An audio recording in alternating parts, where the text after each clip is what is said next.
Russell Leeds, Hey, bro, how you doing? the CEO. Here he is, not in the building, but in his building. How you getting on, bro? I'm getting on really well, mate. Really, really well. It's a crazy time right now. Obviously, everyone was saying it's lockdown. It's really weird. And at first, it kind of felt like, for me, it felt like a horror movie. You know, where you'd go out and there'd be like no one around, and people are there wearing their masks, and you're in the shop. But now I've kind of got into it. I'm actually really, really enjoying it because I feel like we have been really productive during this time, and everyone else has stopped. So we're like getting such a competitive advantage right now because like we're working on the business, we're finding property deals, lease options, deal selling, while everyone else is watching Netflix. So it kind of feels like it's a big advantage if you use the time wisely. You know, took a leaf out of your book and started working out an hour a day, which is great. I've seen your results, which is just insane, and I'm like, man. Yeah, I know. I can't do that yet. I'm not strong enough yet. Well, for quite a long time, you've been fatter than me for quite a long time, and now you're not, and it's like, oh, you know. So, we're very competitive. We've been very competitive, man. We've always been very competitive. And that's why we work so well together, because now we're actually competitive. We're pulling in the same direction. We are on the same team rather than against each other. Apart from weight loss, we're against each other. Yeah, we're totally against each other. You know what though? I totally agree. When they said there was another 3 weeks, I was like, great. If they'd have said, everything's back to normal, it's almost like an excuse.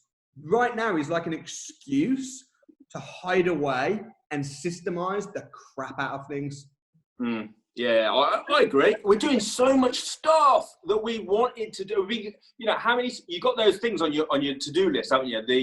The important but the not urgent things, the things that you know you should do, but because you don't need to do them, just get pushed and pushed away and pushed away. And it's like, oh my goodness, it's like someone's come and said to me, hey, do you want a few extra? Do you want 6 weeks extra that no one else has got? And we're just going to give them you now. You can carry on working on stuff, and the whole world will stay still and give you this advantage time. And I'm like, yes, please. Yeah, I would love that. That's kind of how I feel. Oh, and by the way, the weather's going to be great, and you're going to be in a nice garden with your, like, dude, I'm happy. And here's the thing. It's such a sensitive time right now because no matter what you say, you're going to offend people in this season. Like, if I say, actually, it's a great time because people are going to say, oh, well, what about all the ill people, all the people stuck in flats?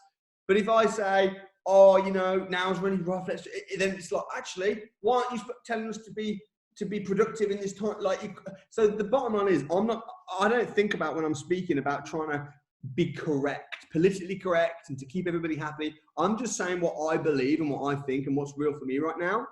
And hopefully people listening will see my heart and see that I do care about people that are ill. We really care about that.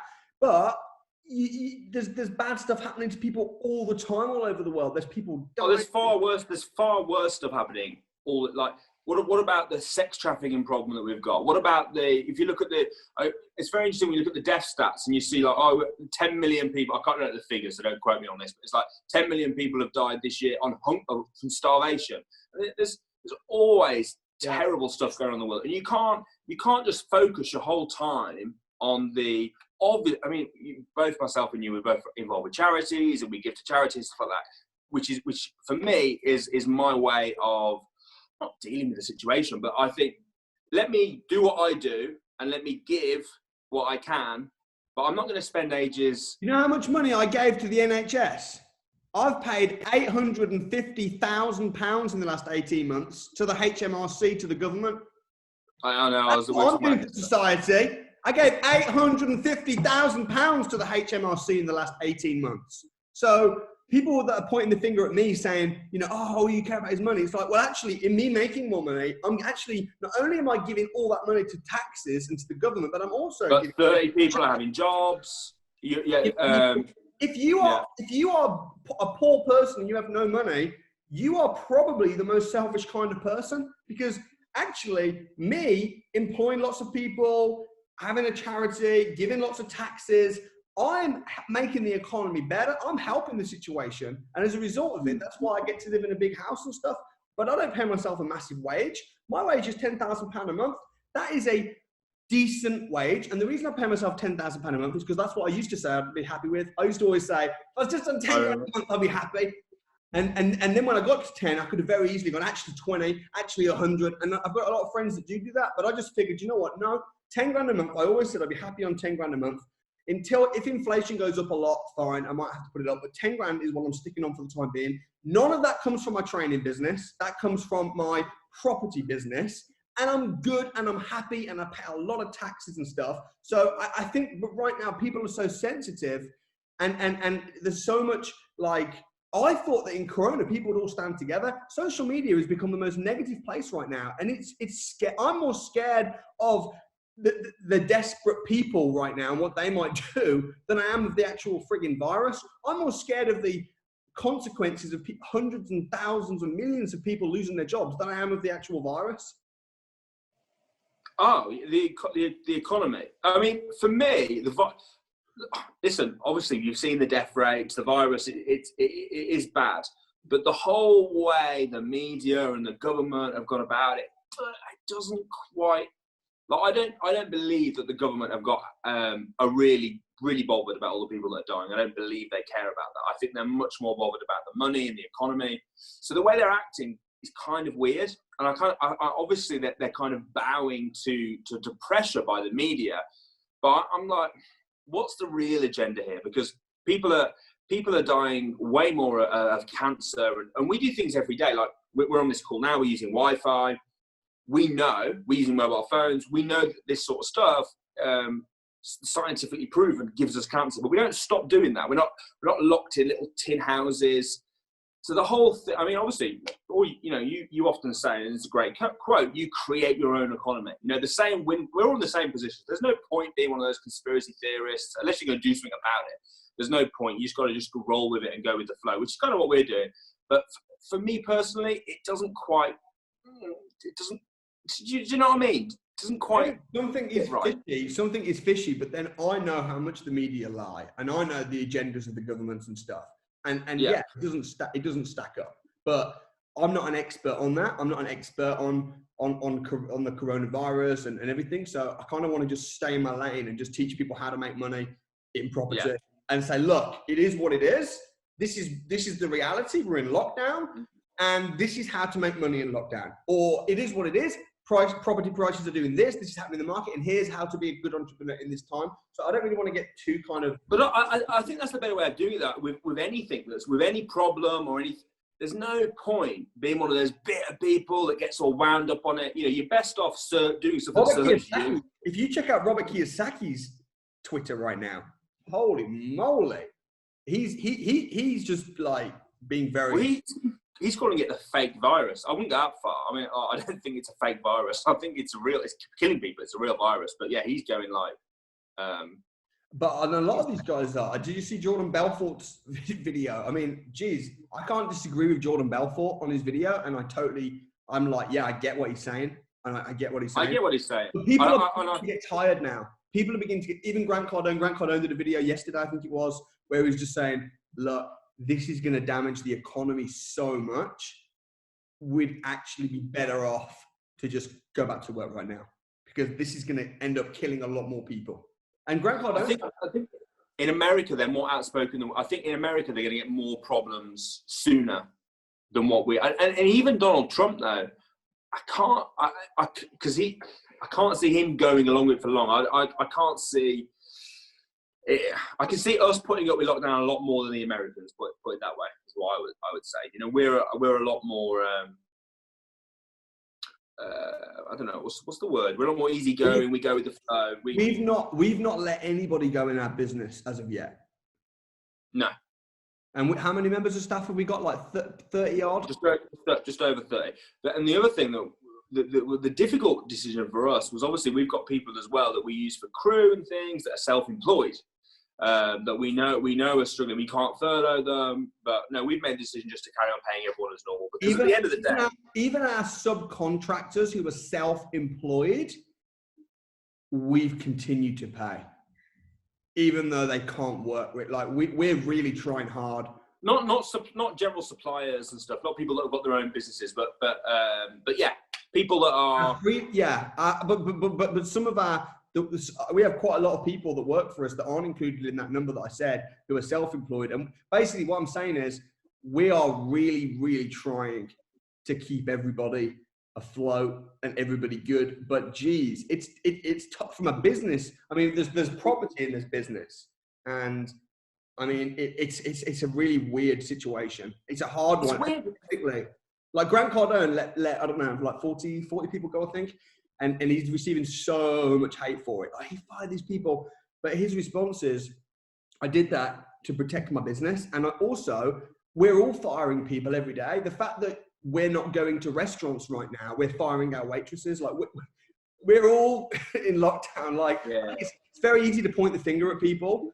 And people are sort of like going on about Grant or going on about and saying, oh, look at this person, he's had to fire people. It's like, look, man, this is the top. We're all having to struggle a bit now and be creative in how we're going to get through this. This is when you want to stand together. People that do not champion entrepreneurs and business people, certainly not people that I want to know.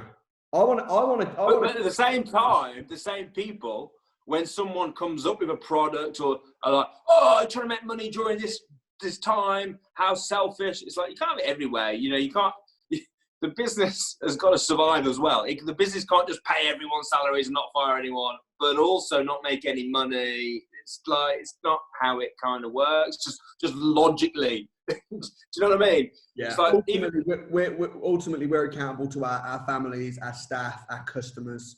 You know, not every man and his dog with an opinion. But it is crazy how people have got very, very negative on social media. And I think it's times in a crisis like this when you really realize, you really see who your friends are, you see people's true colors. And I've had some really nice people reach out to me. I've had some very, very, kind, successful, famous business people, entrepreneurs that have reached out and just checking in, how, even out of the blue, I've not spoken to them in months, checking in, how you doing, what's happening. And that's what I'm doing. And we're doing that as well with our Academy members. We're ringing all of the Academy members, checking in with them, giving extra one-on-one support that we didn't, they've not paid for, but we're just saying no. But we want to champion entrepreneurs, and we want to see. Yeah, well, we've got time now because we've got trainers who we're paying. It makes sense. It makes sense. That's what I meant by the people though. Like some of our trainers and some of our coaches, self-employed, we're continuing to pay them, even though.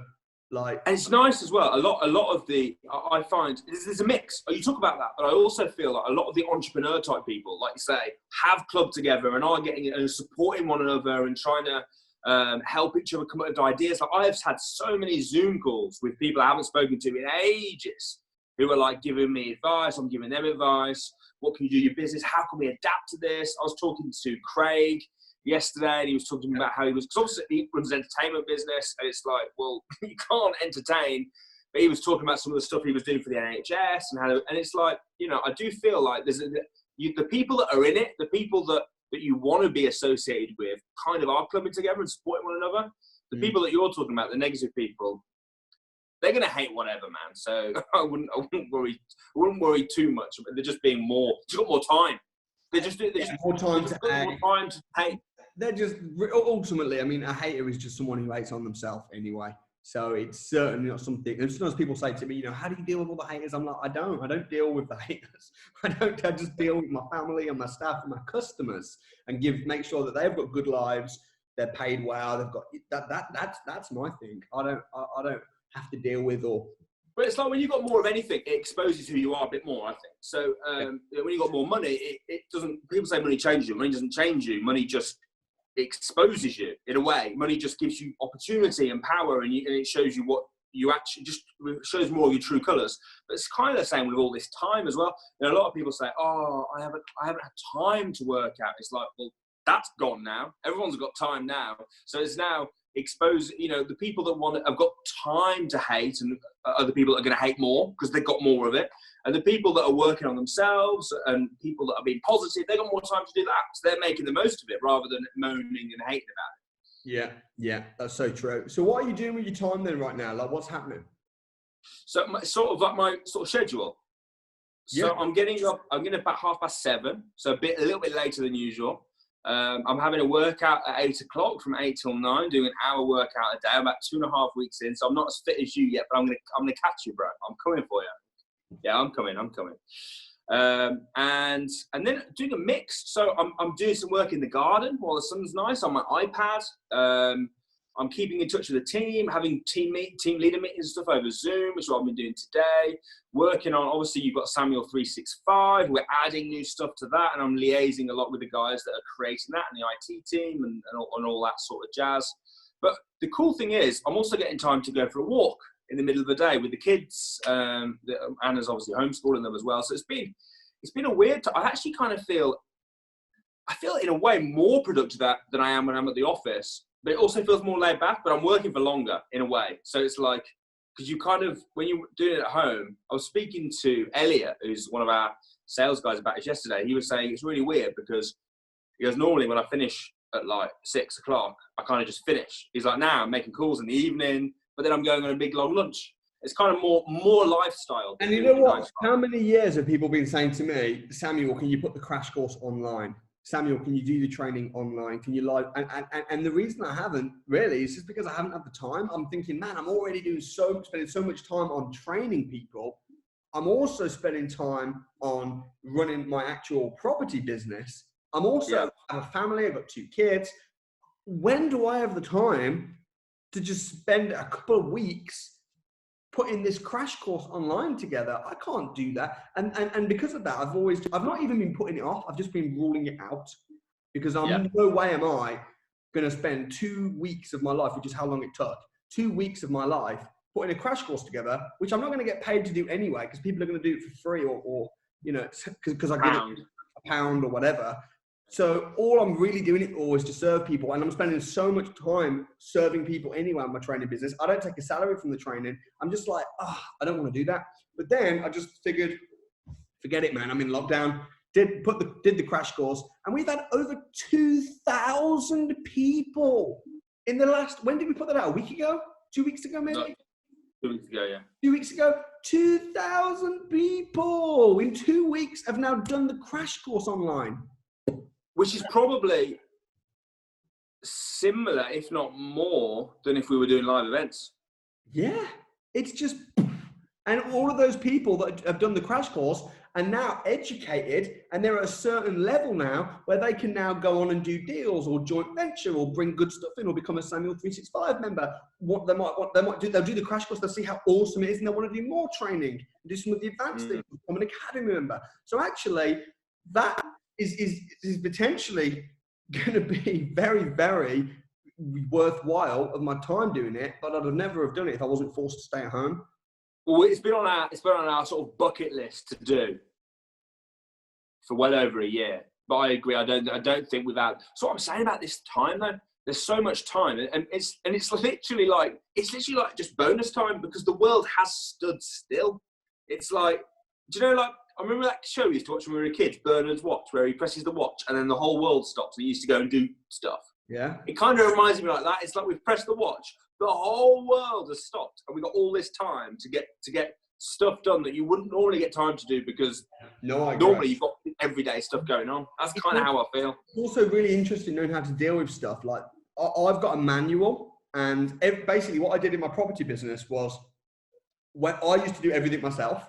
And every time something would happen or a tenant would raise an issue and I'd be like, I don't know how to deal with that, I'd find a way, deal with it, and then write it down and put it in a manual. And over the years, when you employ people, you just give them the manual, and occasionally someone goes, oh, Samuel, I've got a bit of a problem and it's not in the manual. How do I deal with this situation? Or the tenant's done this and they've never done it before. And I'm like, And then I have to think, and then I have to go and figure it out myself and then put it in the manual. Now, I've been doing it for over a decade now, 10 years. So my manual is pretty thick. It's pretty good. It's pretty, robust.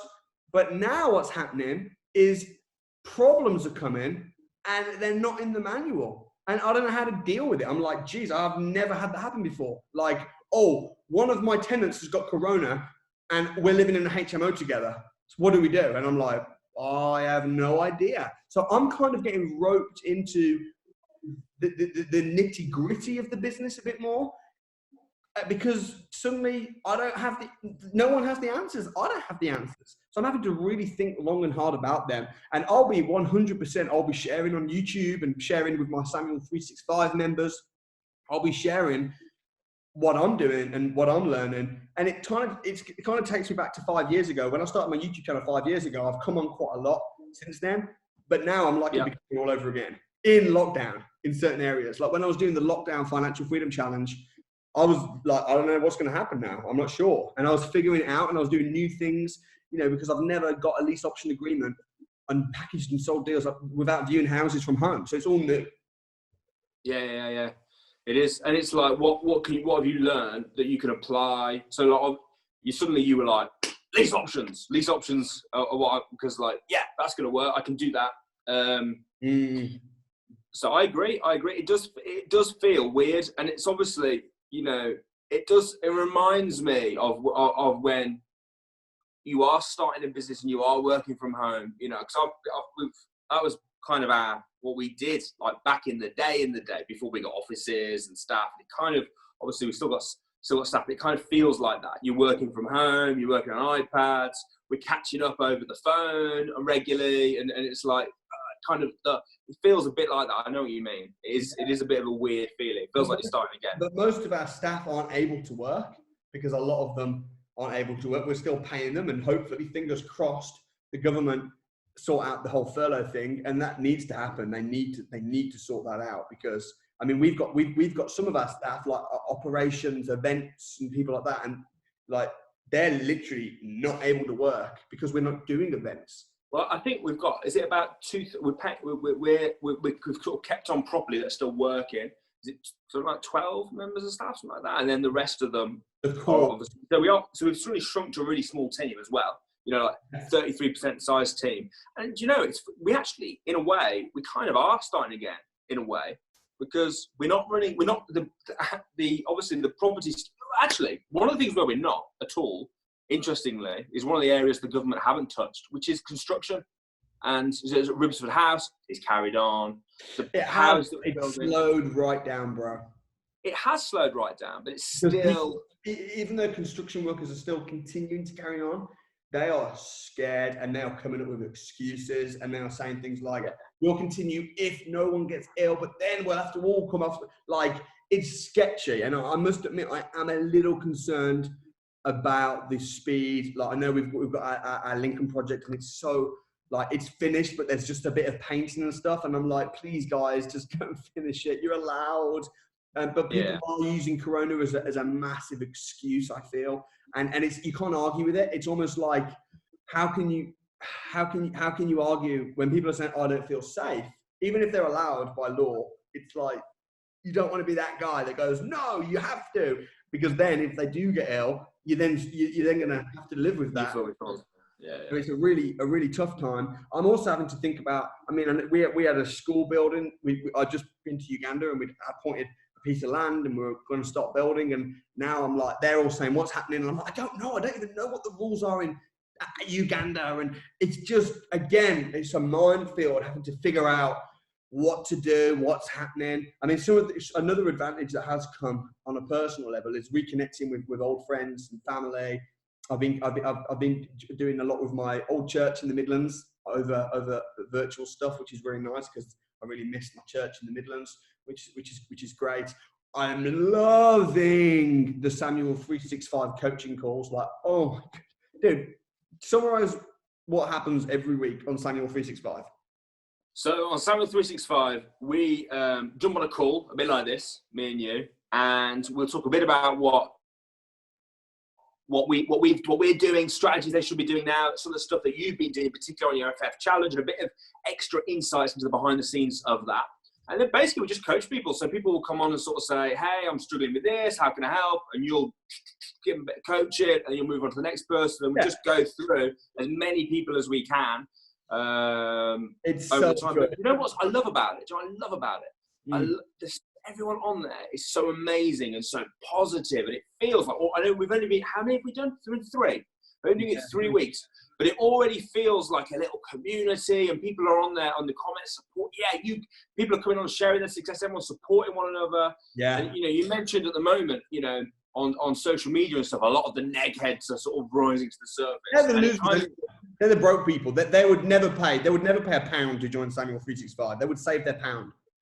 They'll use their pound for the last packet of beans on toast. Like the guys on 365, even though it's not, what is it, £95 a month if you want to continue being a member of that, and you get a lot of training. Think about it though, you get like just for sort of 4 coaching calls. I know it's a group, it's not one-on-one, but 4 coaching calls with you. What every week? It works out like £23, £24 a session or something. It's less than that because some months there'll be 5. Then you got the online crash course. Then you got the DFE. Then you got never use your own money again. And you obviously, I'm really excited because I've been going on at you about putting out your routine and your morning routine, daily routine, which obviously you're putting on there as well. Which is really every cool. day people do the routine with me. It's, do some written exercises, some physical exercises, some goal setting, meditation, gratitude, like bang, bang, bang, every day, little and often half an hour. I mean, that alone, I think is worth being a 365 member for. So, no, and obviously, I feel like spending a lot of our time at the moment. It's why I love this time, is we're trying to improve it. And what can we add on? What documents can we give people? How can we, and people are coming to us and say, oh, could you do this? That'd be great. And we're like, yeah, man, let's do it. And we're throwing it on. So I'm really enjoying the Samuel 365 stuff and working on that. That's basically what we've been doing, really, isn't it? If you are a Samuel 365 member, I just want to say I love you. I appreciate you. I'm so stoked to see you succeeding, which many of you are. If you're not a Samuel 365 member, unashamed plug. I'll leave a description. I'll leave a link in the description. Check it out. £1 for a 14-day trial, and then after that, it's £95 a month. Join the community. Be a successful person in these times. What did you think of my financial freedom challenge that I did in lockdown, or my lockdown property challenge? I loved it. Oh, it was great. I thought it was really well put together. The video showed it really clearly. Slightly different feel to some of the other ones, and it felt very raw, which I thought was kind of cool as well for that type of project. I did most of it from this. Well, there you go. That's why it felt so raw, because it was you, not slick and stuff. But that was kind of cool. It kind of, felt like very real. And I also thought it was really inspirational for anyone that's trying to get some deals done. And there's lots of people, a big percentage of the country that really want to get property, haven't got time, are working, and now they got this time, but it's like, oh yeah, I've got time, but it's actually not possible. And you're like, whoa, hold on, let me just show you guys. Yeah, exactly. I literally started from scratch. Like, I built my investor list up from scratch. People said, why did you do that? Surely you already have investors. I'm like, I did it for you.